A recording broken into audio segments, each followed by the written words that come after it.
I think first, just really proud. I got the screensaver on the back of our all conference choices. Appreciate D. Scott, your positive energy toward Nigel, and talking about him being first team, and it came true, and I think it was well deserved. I think we all would have been disappointed as a staff if he didn't get first team, but pretty amazing what he accomplished, and I think even more we talked as a staff just to be most improved. Also, it says a lot to be most improved and be first team is a nice accomplishment. So excited and happy for him. I think also part of the story that with him, he didn't get to practice for 4 or 5 weeks. I mean, we sat in the doctor's office back in late September, early October, and didn't know with his hip if he'd even play the year. And now not only plays a year, but has made himself into one of the better players in the Big 12, and then I really, as I said before, maybe one of the better players in the country. And then to have Mark do what he did is really, really special. To lead the league in rebounds, smallest player in history. To get third team all conference in a league that is it's pretty well factual. That's the best league in the country with really, really good players. So it's really, really happy and proud of him. And then part of that all newcomer team, which was loaded. There's no doubt. And then obviously Marquise. We said from the beginning he was going to be very dynamic on both ends of the court, to be all defensive team, and then receive some honorable mention all conference. From where he came from, Little Rock to the summer to really trying to prove himself. I think it's again, each story is unique, and really, really happy for those guys, their accomplishments. It says a lot about them. So, injury wise, Marquise did participate a little bit yesterday. We'll have to see. We're coming back early today because we got to get on the road to get there for shoot around this late afternoon. We'll see how he feels after that. He seemed fine at the time. The limited part we had him in there, probably need a good day today just so if he's going to play in the game, that he can trust it. I think it's more, a lot of it's, part he hasn't practiced in that for a week, but also the other part is the mental part to feel comfortable that you're going to go, full speed and change direction. And so had a little bit issue with Carlton's knee. That's been plagued us off and on all year. And, hopefully other than that, we're okay. So. Thank you, Coach. Thanks for mentioning the all conference. It's been a whirlwind. First, we'll start with Karen.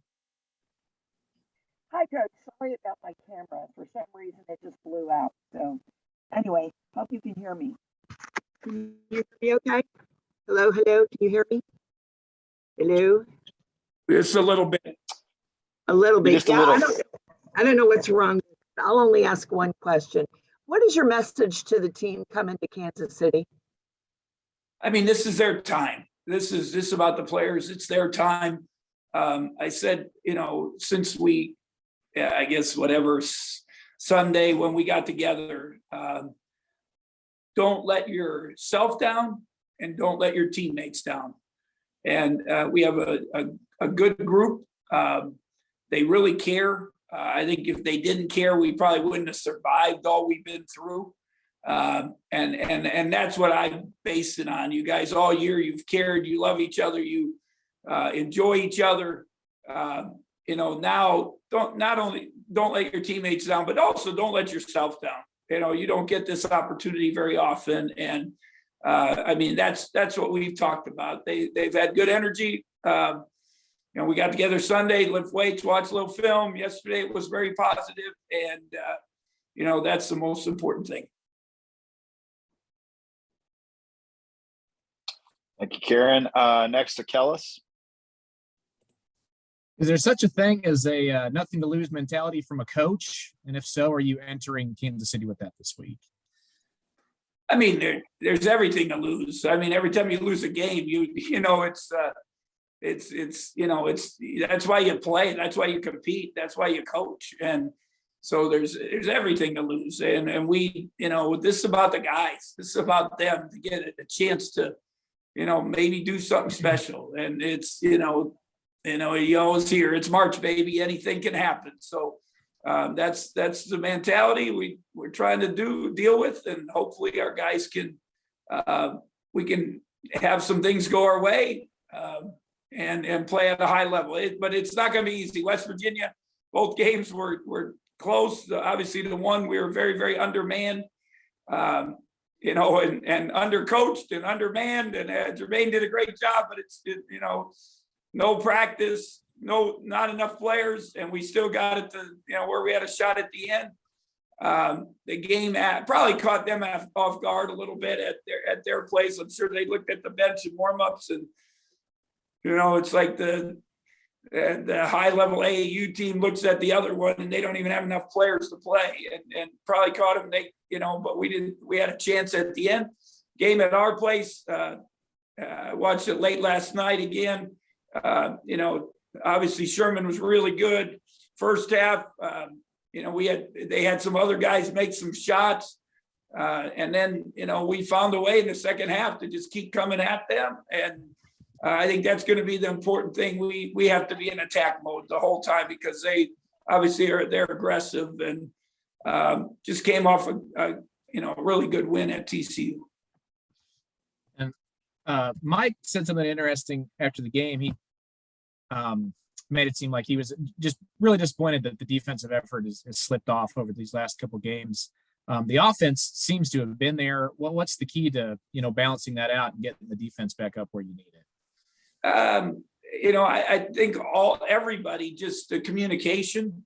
You always hear people as coaches, if you have a good talking team, usually you have a chance to be a good defensive team, and just getting to the right spots, and being on your toes. We talked about attacking on offense, the same thing, attacking on defense, and we have good possessions, but then we slip and have bad possessions. And I told you guys, I mean, we've shown it to the players. I don't know what happened in that stretch. Maybe the whole season's taking a toll on our guys physically and mentally. I don't know, but I hope they find it within themselves to come back and play at a high level on tomorrow night. All right. Thanks, Bruce. Good luck out there. Thank you. Next question to Todd. Coach, I know that this is not your concern right now. You're all in on basketball and what's going on in your game tomorrow in the tournament, but all the noise outside about your future and stuff like that, how do you separate that and keep it out of your program on, your future with the university? I'll be honest, I don't even pay attention to any of it. I just worry about being ready for the players, helping the players be ready. And that's all I focus on. And watching film, I was watching film that my wife said, what time was it? It was 4:20 this morning. So that's the most important. Part of that, I can't sleep very much during the season, but that's all I worry about. That's the most important thing.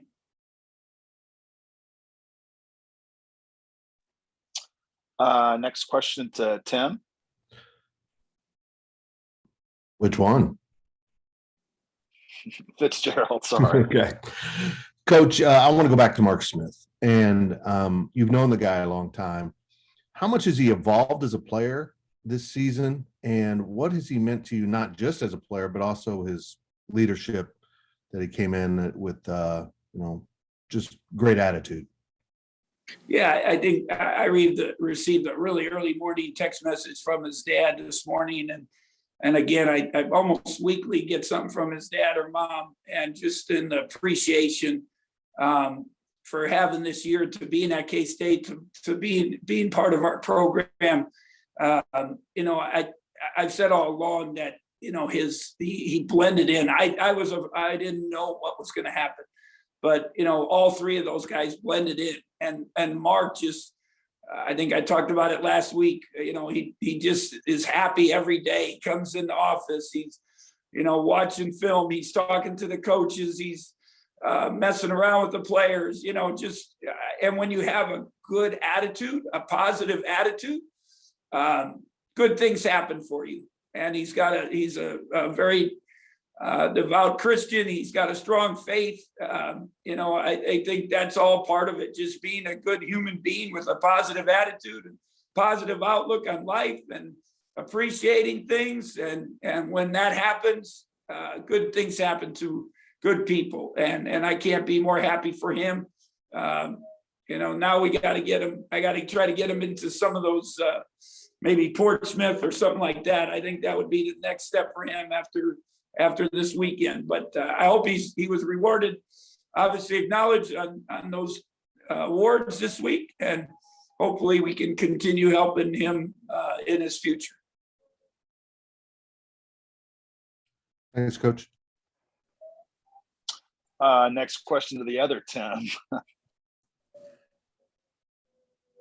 Bruce, how rare is it for a team going into the Big 12 tournament that's kind of had the ups and downs and roller coaster that you guys have had, to still be as together as this team is, and to be as resilient as it seems like these guys continue to be this late in the run here?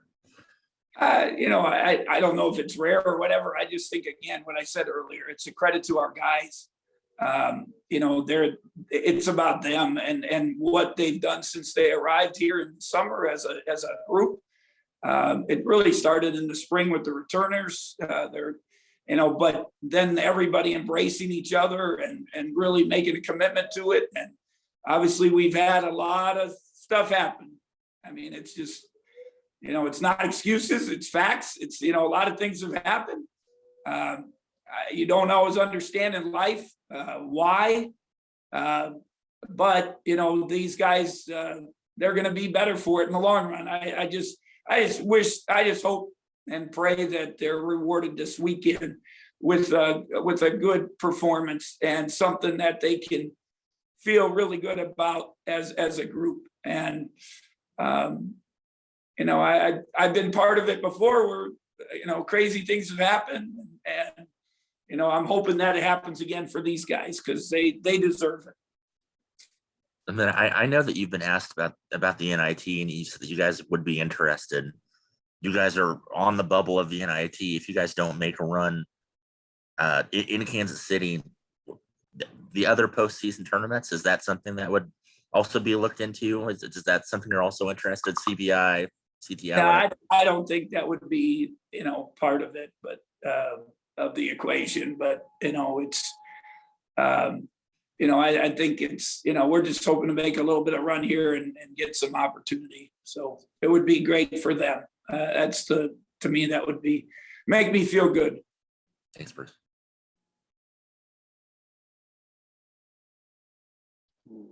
Next question to Mike.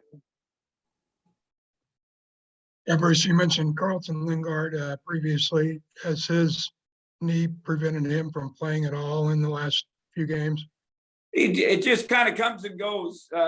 You know, he'll push himself, and then he'll have some knee issues. You know, he yesterday he couldn't even practice. So you know, it's a tough thing. I feel bad for him. I grabbed him about a week ago and just said, Carlton, we haven't forgot about you. We really think you got great potential. I really do believe that. I've said since the beginning, I've told you guys, I'm honest with him.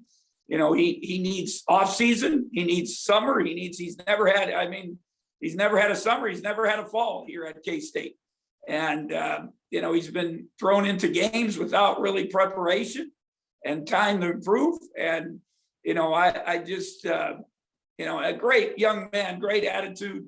And I just hope for his sake that he can have health and, for his future and have a chance to really show what he's about. Because, I mean, you see it, he can run, he's got good footwork, he's got hands, he can shoot the basketball, and so it's just, but it's a matter of getting that, that work, that off season and then really, for him getting some confidence and then being competitive, and with, how do you become competitive? You got to have confidence to be competitive. So I think that's the big thing. And with Mark Smith, it appeared, I don't know how you might classify it. It looked like he maybe shrunk from the challenge in the Hall of Fame Classic and has done a 180 since then. What kind of, is it his advanced maturity that kind of stoked a fire within him? Just thinking a new role, new team, figuring it out, where he fit and how he could, be successful and just confidence. I think all of that stuff, it just kind of evolved as the season. That's what you could, obviously people didn't see Mark last year in our league, but he could be one of the most improved players also. I don't think there's any doubt. People saw Nigel and obviously Nigel took big steps, numbers, but Mark from the beginning to the end, he's made as much improvement as anybody. Just and part of it's confidence and just figuring out where he is and how he can fit in. But I think he can even get better, and that's something I told him yesterday. I said, Mark, you can even get better. He just starting to learn the game and figure it out, and that's. I hope, and again, I hope for him, and we're gonna be pulling for him and helping him all, as he moves forward. And in what areas do you encourage Sultan Miguel to work on his game consistently? Actually, I called him in yesterday and talked to him, and I had a heart to heart. And I love the young man, what he's come from to come over to the United States, not really speak English when he was young, almost by himself, his brother part of the time, to learn our language, to figure out basketball. Now he's just got to really decide. And that's what I told him. I said, I love you, Sultan. I as much as anyone, he's probably had his difficult coming to, I guess you could say, coming to America, to all the things he's had to go through. But now he's got to really decide that, he wants to take big steps, with his skill work. And I asked him a couple of weeks ago, I said, who on Kansas would you like to be like? And I was hoping he'd say Abaji, and he said, well, I just want to be the best Sultan. And I appreciate that. But, I talked yesterday to him about Abaji. Abaji redshirted as the first part of freshman year. And each year he's made giant strides. And he started as a really good defender and then became a good shooter, and then now a all-around offensive player. So that's the kind of thing I've talked to Sultan about. And, he's got that chance to do that, but he's got to really believe in it and really, put the time in. It's not easy. Obviously, when guys have success, whether it's Abaji, Nigel, you see the improvement, it's because they put the work in. Thank you, Bruce. We'll go to Wyatt. Morning, Coach. A couple of questions, about Nigel. Tell me what you think might be his most undervalued skill, and then just kind of give me a sense of the improvement. Why in so many areas? What did he do that's maybe stands out from other guys? I think the biggest thing is when you say undervalued skill is, I think it's the feel of the game, the understanding of the game. I think I mentioned it last year when he got here, and I've kind of, it's that Indiana, that Hoosier, under the I don't know if it's coaching, how they're brought up. His dad obviously did a great job with him young, helping him learn how to shoot. But that feel of the game is there for him. I don't have to tell him things, or if I tell him something, it's one time. not 4 or 5, and he doesn't have to take a month to see things. He sees it, you know, and I there's no doubt that's the big thing. His improvement, you know, we talked last year, he was, you know, he made shots. He actually, you know, had more on his plate last year because obviously Marquise has helped him, and the involvement of Mark and Sultan and Mike, you know, it's you know, has made it a little easier on him because, you know, last year he had to handle it. We had to run him off of screens. He had to, you know, so, but the thing we talked about was being able to make plays one-on-one. And that's what he's taken the most improvement on. You know, we'll get switches and, you know, I just watched West Virginia. He got the 5-man on him, boop, boop, went by him, got a layup, you know, just, you know, next time, you know, got a forward on him, you know, step back. And he didn't have that in his arsenal last year. And now he's got it. And again, it's something from the spring we talked about. It was every day in the end of our shooting workout. I always, you know, go make a play. That's what we called it. You know, go make a play. And that's what we had to work on. And he's taken it to heart and really improved. And I really think he can even get better. There's no doubt about that. And finally, from me, I'm curious as to, I'm not going to ask you who you voted for. That would be way unfair. But were you surprised that Scott Drew was the coach of the year? I've been thinking about it, and I'm thinking he played the better half of 90 days without one of his best players, and another player missed 10 or 11 games, and 2 other guys were in and out. In some ways, it makes sense, with all due respect to Mark. I was just curious as to what you thought about him winning Coach of the Year with all of that, plus what he lost from last year's team. I think that's the biggest thing.